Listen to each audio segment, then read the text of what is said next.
Here's my 5 top tips for giving up the packet. Tip number 1, delete all your dealers' numbers. Delete all your dealers, all your call history, so you can't go and call them. Of course, I know you can go around there. Of course, I know you can search it out. Of course, I know you can find it. But it's 12, 1, 2 o'clock in the morning. It's a lot more difficult to do that. It's another obstacle in your way. Number 1, delete all your dealers and all your call history. Number 2, break your tribe. So this is what's happened. Over the years of your usage, you've begun to associate with other people that use, and that's your tribe. Now your tribe congregate at the tribe's campsite. That's usually the pub, the bar, someone's house who you always use at. So the tribe have their tribal place that they go to. And if you always associate with the tribe, it's going to be so much more difficult to break the packet because that's what you've always done. And they're going to try and pull you off course. So number 2, break your tribe. Number 3, take up a hobby. This is what's happened. If you've been using for years and years and years, you began to narrow down your life. You started off using, and it was a very social thing. You did it with your mates on a Friday night, and eventually it reached a point where either you didn't go out at all and you became antisocial, or you went out for a few drinks and ended up back up there on your own, or you ended up doing all those other seedy sort of things like Viva Street.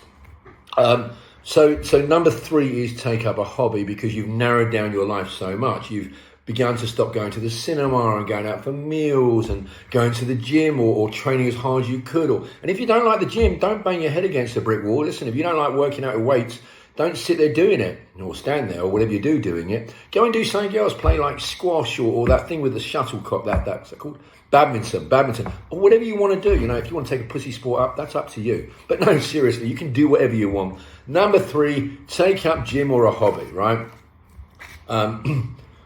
Number 4, make a commitment on a Friday, a Saturday, and a Sunday. So if you've always been one of those people that you've gone to the pub on a Friday and you've got on it, or a Saturday, make commitments with people who don't use. So you've got friends around you who don't use. Make commitments to do things with them. Go to the gym, go out doing things, go to a meal, go to markets, whatever you want to do. Car boot sales, if that's your thing, whatever it is. Make commitments so that therefore you know you're committed to do that the next day. Now, I know we've all made commitments and I know we've all broken them. Listen, I can remember my birthday one year, many years ago, my 2 best friends messaging me, waiting in the Chinese restaurant with a banner that said happy birthday. And I was nowhere to be seen. We've all done that. But number 4, make commitments. Number 5, this is probably a huge one for a lot of people, alcohol. Number 5, alcohol. Now, if alcohol is your gateway, in other words, if you're one of those people that once you've had a number of drinks, even 1 or 2 or 3 drinks, maybe 3 or 4 drinks, then you get on it, then you have to break alcohol. You have to give alcohol away. You have to break that association, that gateway.